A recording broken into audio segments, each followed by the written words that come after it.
سرکار تو دشمنوں کے حق میں اتنے نرم تھے کہ اس کا ہی ایک اندازہ نہیں ہے۔ شہر مدینہ میں مکہ کی طرف سے کافر کام کی وجہ سے کام کے لیے آتے ہیں۔ اب مدینہ کے اندر وہ اجنبی ہے، جب کہیں رات گزارنے کے لیے جگہ نہیں ملتی تو وہ در مصطفیٰ پہ آ جاتے ہیں۔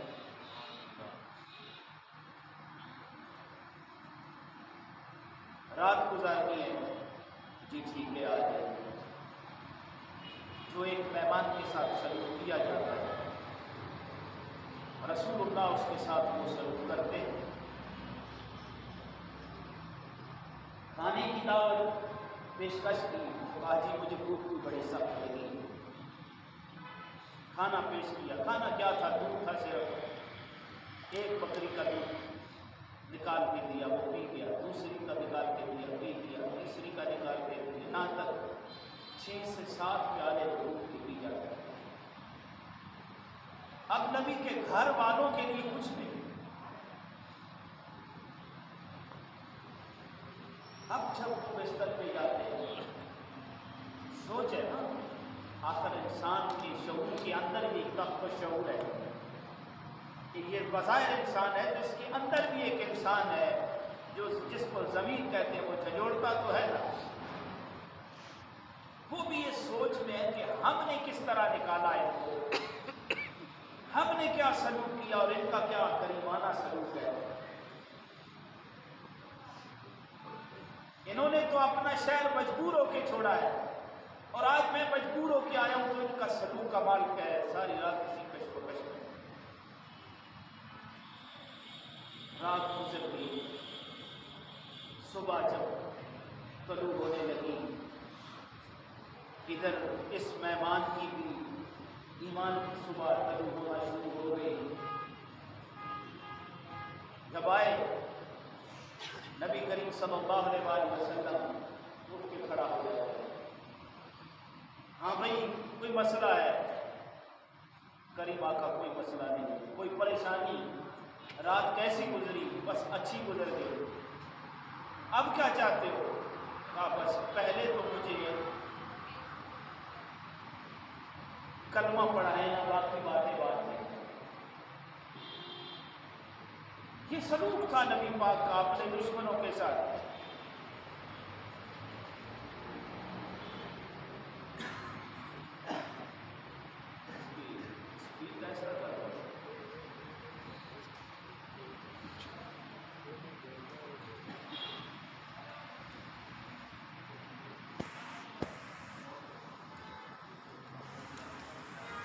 مکہ میں ظلم و ستم کرنے والے جب شہر مدینہ میں آتے ہیں تو نبی پاک کوئی بات نہیں کرتے، یہ بھی نہیں کہتے یار تم نے میرے ساتھ کیا سلوک کیا تھا، تم نے مجھے کتنی بے دردی سے نکالا، میرے بلال کے اوپر تم نے یہ کیا، یا اللہ ایک ہے میں اللہ کا رسول ہوں، کوئی بات نہیں کی۔ اخلاق جو ہوتا ہے نا انسان کا، یہ بڑی چیز ہوتی ہے جس سے آج ہم خالی۔ تو پھر انہوں نے کلمہ پڑھ لیا، جب کلمہ پڑھا صحابی رسول بن گئے۔ اب نبی کریم صلی اللہ علیہ وسلم نے ناشتے کے لیے آفر کی اور دودھ پیش کیا۔ گھر میں تو یہی چیزیں کی، آج تو ہمارے ہاں ہر چیز کی فراوانی ہے۔ تو سامعین محترم، یہ رسول اللہ کا سلوک تھا۔ حدیث میں آتا ہے صبح انہوں نے دودھ پیا تو 1 پیالہ دودھ کا پیا۔ علماء اس کی تشریح کرتے ہیں کہ رات کو 7 پیالے پیتے ہیں اور صبح 1 پیالہ پیتے ہیں۔ اس کی وجہ کیا ہے؟ وجہ یہ ہے کہ رات کو ان کے دل میں ایمان نہیں تھا۔ دل میں ایمان نہ ہو تو آنکھ بھوکی رہتی ہے، آنکھ پیاسی رہتی ہے۔ جیسے نبی پاک کا فرمان ہے مومن 1 آنکھ سے کھاتا ہے، کافر 7 آنکھوں سے کھاتا ہے۔ اس کی 1 آنکھ بھر جاتی ہے، شکم سیر ہو جاتا ہے، اور 1 آنکھ کہتے ہیں نا تو یار اس کو اور دو پیٹ تو اس کا فل ہو گیا ہے، مسئلہ یہ کہ یہ اکھا جو بھوکے تو کہاوت سنی ہوئی ہے نا، کہہ رہی ہے کس نے اکھاں بکیاں، کہیں ولیمے پہ جائے گا تو یہ اخلاقی طور پہ ہے، کھانا تو انسان نے وہی کھانا ہے جو پیٹ میں آتا ہے، اور اتنا ہی کھانا ہے جتنا پیٹ میں چلے۔ ہم لوگ ذرا اوور ایٹنگ کر لیتے ہیں، ہر طرف جو ہے وہ کوشش کرتے ہیں، مارتے ہیں، ہاتھ بھی مارتے ہیں۔ تو کہنے کا مطلب یہ ہے کہ رات کو 7 یا 6 دودھ کے پیالے پیتا ہے اور صبح جو ہے 1 پیالہ پیتا ہے۔ تو یہ کیا وجہ ہے؟ یہ ایمان ہے۔ ایمان اندر دل میں آ جائے نا تو پھر پیٹ تھوڑے کھانے سے بھی بھر جاتا ہے اور آنکھ بھی تھوڑے رزق پہ جو ہے وہ کیا کہتے ہیں گزارا کر لیتی ہے۔ نہیں تو پھر بندہ سمیٹتا رہتا ہے، حلال کو بھی نہیں دیکھتا، حرام کو بھی نہیں دیکھتا، نہ رشوت کے مال کو دیکھتا ہے، نہ سود کے مال کو دیکھتا ہے، جی ہاں پھر نہیں دیکھتا حلال ہے حرام ہے جائز ہے ناجائز ہے، وہ پھر ہڑپ کرتا رہتا ہے۔ تو سامعین محترم کہنے کا مقصد یہ ہے کہ یہ رسول اللہ کا سلوک اپنے دشمنوں کے ساتھ ہے۔ تو انبیاء کی جماعت تو بڑی عظیم جماعت ہے، آپ تو کہتے ہیں مجھے فضیلت نہ دو، لیکن جب قرآن پڑھو تو پھر کیا کہتے ہیں؟ اللہ رب العزت فرماتے ہیں تِلْكَ الرُّسُلُ فَضَّلْنَا بَعْضَهُمْ عَلَى بَعْضٍ مِّنْهُمْ مَنْ كَلَّمَ اللَّهُ وَرَفَعَ بَعْضَهُمْ دَرَجَاتٍ۔ ہم نے بعض کو بعض پر فضیلت دی۔ مطلب سمجھنا یہ بڑا لطیف مطلب ہے اس آیت مقدسہ اور بڑا مزہ آتا ہے۔ ہم نے بعض کو بعض پر فضیلت دی۔ تھوڑا سر ہلا دیں مجھے پتا چلے کہ آپ کی توجہ ہے، اسے نہیں بولے۔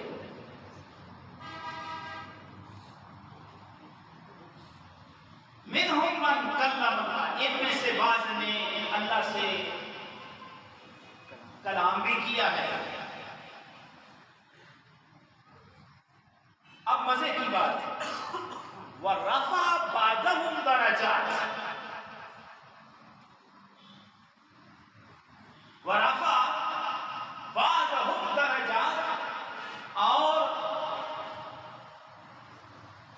اس نے ان میں سے درجات بھی بڑھا دیے ہیں۔ کس کے درجات بڑھا دیے؟ اللہ نے نام نہیں لیا۔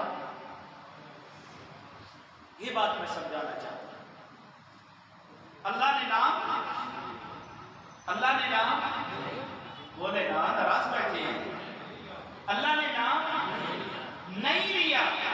مستشرق ہوگا تو وہ یہ کہے گا جی موسیٰ علیہ السلام تھے، عیسیٰ علیہ السلام تھے، ابراہیم تھے، اسحاق تھے، کیونکہ ایک جماعت اب بھی ہے جو کہتی ہے نبوت اولاد اسحاق میں آئی ہے اور انہی میں چلی ہے، اسماعیل کا ذکر نہیں ہے، قربانی میں بھی جو بچے ہیں وہ اسحاق ہی بچے ہیں۔ تو بلکہ ہمیں ایسے بلندوں سے کیا تعلق ہے؟ تو رفع بعضهم درجات، اللہ نے نام نہیں لیا۔ مسجد اقصی میں بھی ہر ایک کو پتا تھا امامت کس نے کروانی ہے۔ تھوڑی سبحان اللہ دے، وہ سبحان اللہ دے،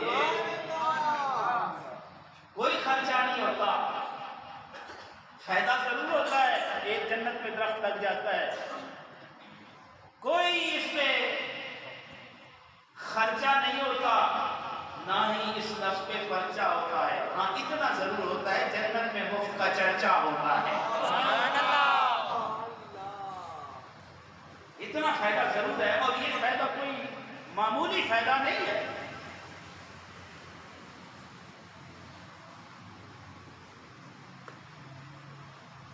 تو جب رسول اللہ نے کہا رب تو ہی ہے، تو سب نے پیچھے کہہ دیا، سب کو پتا ہے جس کے چرچے رب کروانا چاہتا ہے، جس کی عظمت کا اظہار رب کروانا چاہتا ہے، جس کے لیے رب سارے قاعدے قوانین جو ہے وہ ایک طرف رکھ دیتا ہے، اس پوری جماعت میں سے وہ ایک ہی ذات ہے، رسول اللہ صلی اللہ علیہ وسلم۔ یہ شان معبودیت ہے۔ اب اگر یہ ذکر ہے کہ میں بھی درود پڑھتا ہوں، تم بھی پڑھو، میں بھی درود پڑھتا ہوں، فرشتوں میرے فرشتے بھی پڑھتے ہیں، رب کس کو بتا رہا ہے؟ انسانوں کو بتا رہا ہے نا، میں بھی پڑھتا ہوں، میرے فرشتے بھی پڑھتے ہیں، ایمان والو تم بھی پڑھو، ایمان والو تم بھی درود پڑھو۔ یہ شان معبودیت نہیں تو اور کیا ہے؟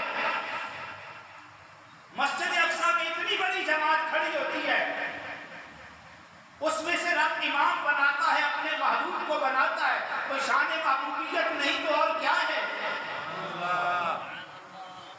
جب بھی کوئی سفر کرتا ہے تو سفر کو اظہار کرنے والا، اس کو لکھنے والا، اس کو بیان کرنے والا درجے میں نیچے والا ہوتا ہے۔ ادھر وہ سفر جو کائنات پہ جمود طاری کر دیتی ہے، اس سفر کو بھی اگر کوئی بیان کرتا ہے تو وہ خالق کائنات خود بیان کرتا ہے۔ یہ شان معبودیت نہیں تو اور کیا ہے؟ رب خود بیان کرتا ہے۔ سبحان الذي أسرى بعبده ليلا من المسجد الحرام إلى المسجد الأقصى الذي باركنا حوله لنريه من آياتنا إنه هو السميع البصير۔ اللہ خود اس سفر کو بیان کرتا ہے، لوگوں کو بتاتا ہے۔ جنت میں کوئی جائے گا تو مرے بغیر نہیں جائے گا، دوزخ میں کوئی جائے گا تو مرے بغیر نہیں جائے گا، پل صراط کا مشاہدہ کرے گا، آنکھوں سے دیکھے گا، مرے بغیر نہیں جائے گا۔ یہ شان معبودیت نہیں تو اور کیا ہے؟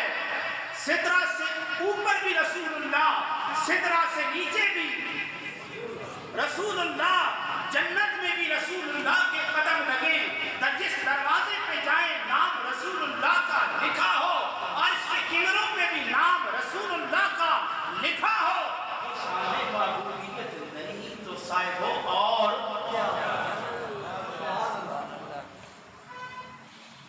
اور کیا ہے؟ تو اللہ چاہتا ہے میرے نبی کا ذکر کیا جائے۔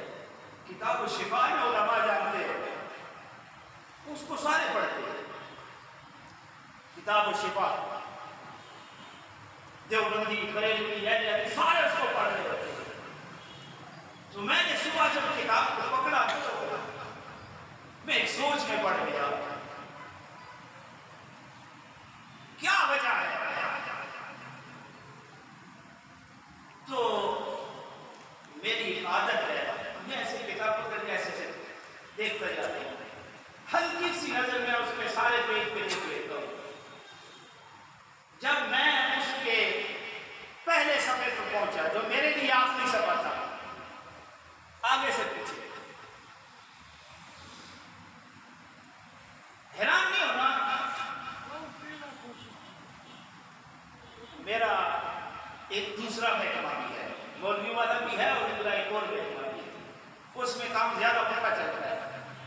تو میری وہ عادت بن چکی ہے، میں کتاب کو ایک طرف سے دیکھتا ہوں، پوری کتاب۔ جب میں پوری کتاب دیکھ چکا ہوں نا، تو میں اس نتیجے پہ پہنچا ہوں، اللہ کی قسم قرآن میرے سامنے پڑا ہوا ہے، میں اس نتیجے پہ پہنچا ہوں کہ اس کتاب کی پذیرائی اسی وجہ سے ہوئی ہے کہ اس ساری کتاب میں رسول اللہ کی تعریف، رسول اللہ کا حسن، رسول اللہ کا حسن بیان کیا گیا۔ آپ کے میں وہ کلمات میرے پاس نہیں جو میں کہوں، بس یہی کہتا ہوں کہ اس کتاب میں رسول اللہ کا حسن بیان کیا گیا، لہذا رب نے اس کتاب کو پذیرا کیا۔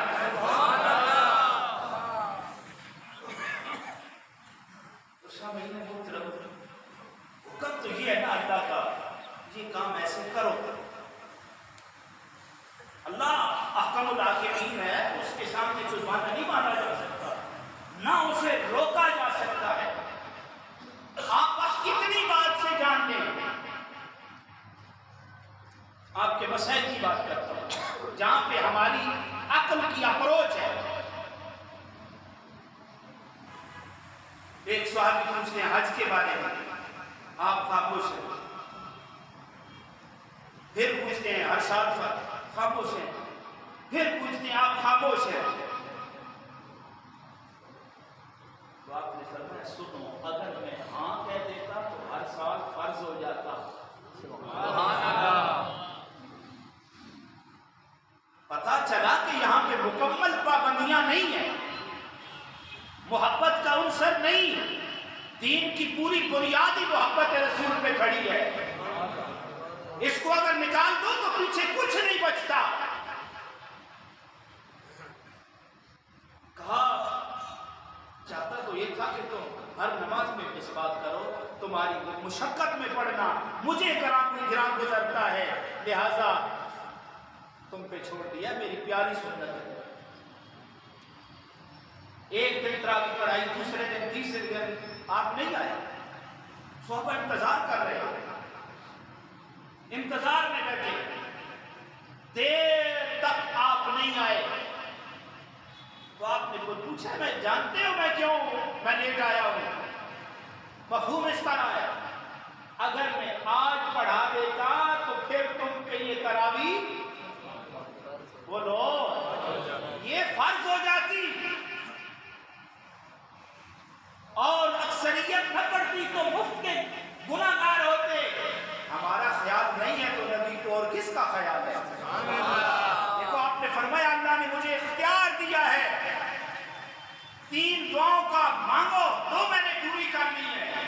صحابہ نے پوچھا یا رسول اللہ کون سی؟ فرمایا ایک بھی میری یہی دعا تھی، اللہ میری امت کو معاف کر دے. مزے کی بات ہے نا، ایک بھی دعا یہی تھی میری امت کو معاف کر دے. صحابہ کے اندر تڑپ ہے، تڑپ کے بولتے ہیں یا رسول اللہ دوسری کیا تھی؟ فرمایا دوسری بھی یہی مانگی ہے، اللہ میری امت کو معاف کر دے. ایک بھی یہی مانگتے ہیں اللہ میرے امتیوں کو معاف کر دے. تڑپ کے بولتے ہیں یا رسول اللہ دوسری، کہا دوسری بھی یہی تھی. تیسری فرمایا تیسری ہم نے سنبھال کے رکھ لی ہے. امه وابيه وصاحبته وبنيه.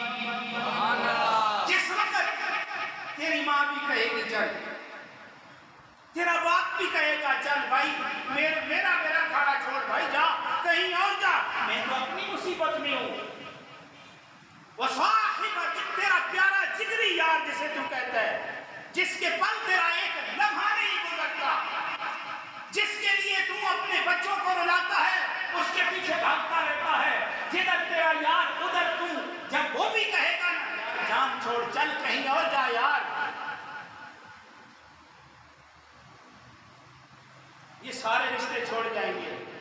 ویسے جنت میں جب جائیں گے نا تو مولوی کے ساتھ جائیں گے.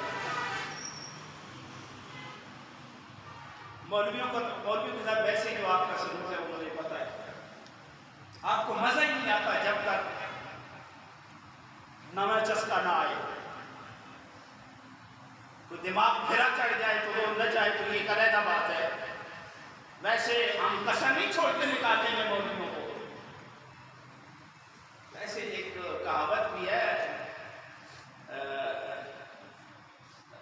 کلو جدید لذیذ، ہر نئی چیز کا مزہ بھی میرا خیال ہے ہم مولویوں سے بھی نئے مزے لیتے ہیں، تنگ آ جاتا ہے. ویسے میں نے آپ کو بتایا تھا جب جنت میں جائیں گے نا تو یہ مسجدیں جو ہیں ایک کجاوی کی صورت میں ہوں گی، لوگ بیٹھے ہوں گے. مولوی آج بھی گرمی میں مجھے میرا تجربہ ہے نا کہ گرمی سخت ہوتی ہے، ادھر آپ کی طرف پنکھے، میرے اوپر پنکھا بھی نہیں. یہ تو آپ کا سلوک ہے.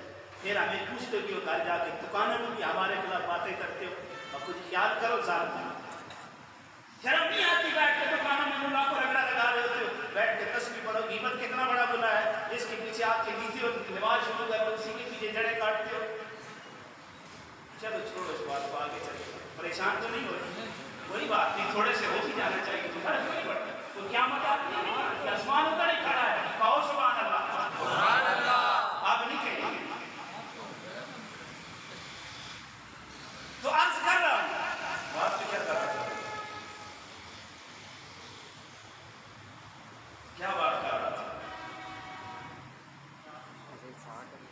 جی؟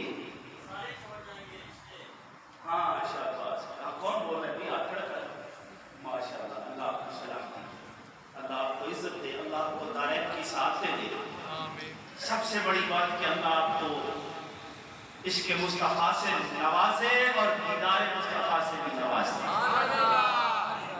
تو سامعین وہ جب جگری بھی کہے گا نا جا کہیں اور چلا جا،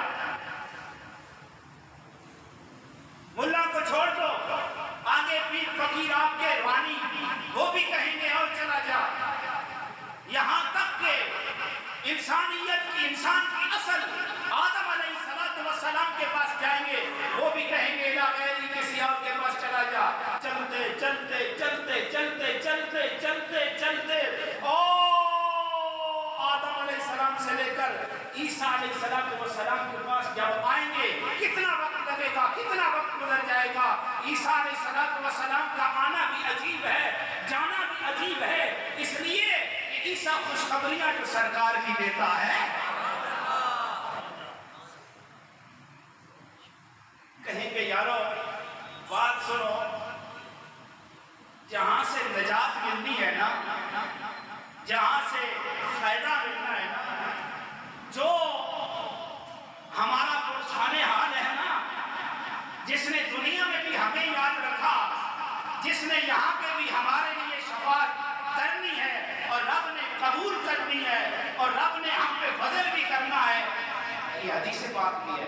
مجھے وہ حدیث یاد آئی، ایک صحابی روتے ہوئے آئے، کہا یا رسول اللہ، اللہ کا قاعدہ ہے، سب نے جانا ہے، ہم نے بھی جانا ہے، آپ نے بھی جانا ہے، یا رسول اللہ آپ چلے جائیں گے، میں تو مر جاؤں گا، میں کیا کروں گا، میری آنکھیں تو جب تک آپ کا دیدار نہیں کرتی، یا رسول اللہ مجھے چین نہیں آتا، آپ چلے جائیں گے، موت نے تو آنا ہے، میرا کیا بنے گا، اور جب آپ وہ دن آئے گا جنت میں جائیں گے، آپ تو انبیاء کی جماعت کے ساتھ ہوں گے، ہمارا کیا بنے گا، ہم کدھر جائیں گے؟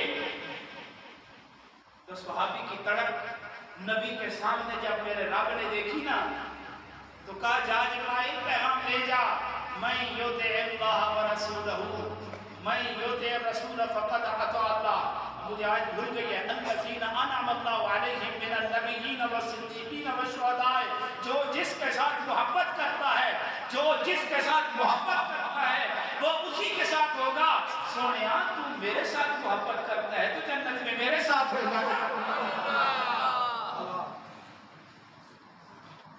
بات تو محبت کی ہے، پیار کی ہے، کرو صحیح، تو عرض کر رہا ہوں وہ جو دعا نبی نے بچا کے رکھی ہوئی ہے وہ بھی قیامت کے دن کے لیے رکھی ہوئی ہے، اور اللہ کا یہ فیصلہ ہے محبوبہ، نہ تجھے رسوا کروں گا نہ تیری امت کو رسوا کروں گا، کب؟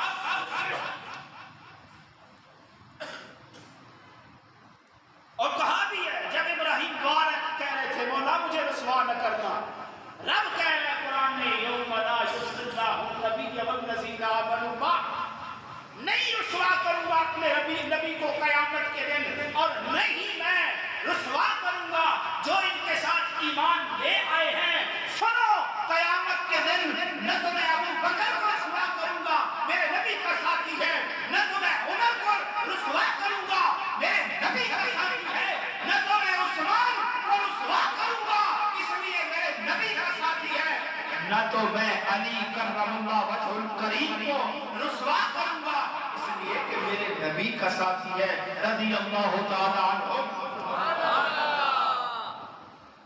اللہ کہہ رہے ہیں تو سامعین محترم،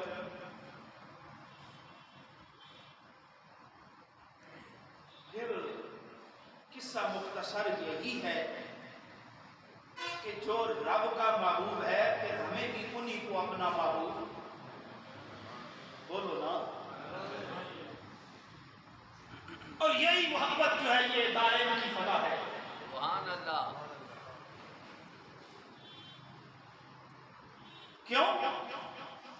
محمد کی محبت آن ملت شان ملت ہے. محمد کی محبت روح ملت جان ملت ہے. محمد کی محبت شرط ہے. سبحان اللہ. محمد کی محبت دین حق کی شرط اول ہے. اگر ہو اس میں کچھ خامی تو سب کچھ نال کمبل ہے. سبحان اللہ. یہی شرط یہاں پر ہے کہ رسول اللہ کی محبت ہے تو پھر عمل کرتے ہوئے بھی مزہ آئے گا. پیار ہو تو پھر ان کی ادا پہ قربان ہونے کو دل بھی کرتا ہے. دیکھیں نا یہ تو محبت کی بات ہے. جب نبی کریم صلی اللہ علیہ وآلہ وسلم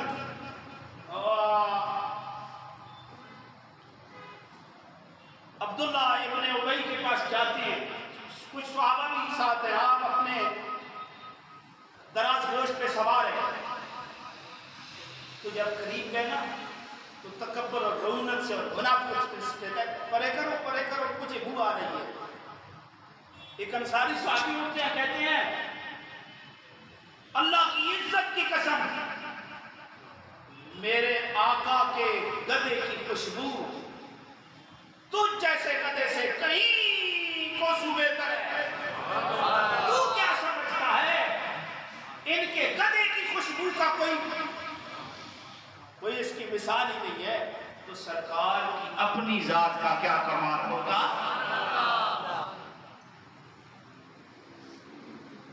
جن کے تذکرے پورے قرآن میں رب کرتا ہے, جن کی عظمتوں کا اظہار رب 1,24,000 انبیاء کی جماعت سے کرواتا رہا ہے اور ہم سے کرنے کا مطالبہ کرتا ہے, تو جب حق ہمیں یہی پہنچتا ہے کہ گھر میں بھی رسول اللہ کی باتیں کرے اور وقت ملے یا نہ ملے بیٹھ کے چند لمحے نبی پاک کے اوپر درود پاک پڑھیں, آپ کی سیرت کو اپنائیں, آپ کی سیرت پہ عمل کریں, آپ کے حسن کے تذکرے کریں. رب یہی چاہتا ہے, ورنہ اللہ تو بے نیاز ہے یار, اس کو کیا لگے. سبحان اللہ. اس نے شہروں کے شہر تباہ و برباد کر دیے ہیں, اس کے اوپر کوئی فرق پڑا ہے. قوموں کی قومیں رب نے تباہ کی ہے. کہتا ہے جاؤ جا کے دیکھو میں نے فلاں کے ساتھ کیا عشر کیا, میں نے فلاں کے ساتھ کیا عشر کیا. ادھر نبی پاک دعا فرماتے ہیں یا رسول اللہ میری امت کو اکٹھا تباہ نہ کرنا. رب نے کہا معلومات نہیں تباہ کرنا. وہ گناہ کریں سوا دروازوں پہ لکھا جائے, ہم ان سے بڑے گناہ کریں ہمارے پھر بھی وہ پردے رکھے, یہ صدقہ مصطفیٰ نہیں تو اور کیا ہے. بتاؤ میں جتنا فنی ہو جتنا بڑا آدمی ہو, صبح جب دروازے پہ اس کا کالا کرتوت لکھا جائے تو شرم سے مر نہیں گیا ہو. کتنا بڑا گناہگار ہے, ڈرتا ہے یار میری کمزوری. آج کل تو میڈیا میں اپنے جھوٹوں کو بھی چھپایا جاتا ہے, کیونکہ جھوٹوں کی ہر طرف بھرمار ہے, چوروں کی ہر طرف بھرمار ہے, دھوکے بازوں کی, اور ہمارے اوپر جتنا ٹولا مسلط ہے.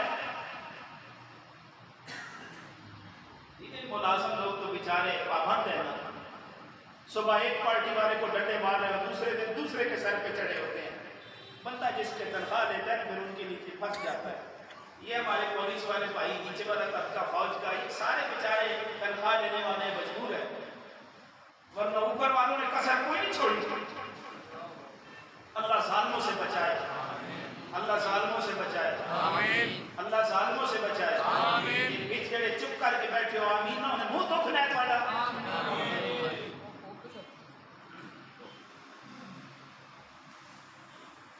ہنسے ہی رہنا چاہنے ہو اے آمین کہو جو ظالم ہے رب اس سے بچائے. رب اگر کسی کا دیوانہ بنائے تو اپنے محبوب کا بنائے, جس کے بغیر نہ دنیا میں عزت ملتی ہے, نہ قبر میں عزت ملتی ہے, نہ حشر میں ملتی ہے, اور جن کے بغیر بندہ جنت میں جا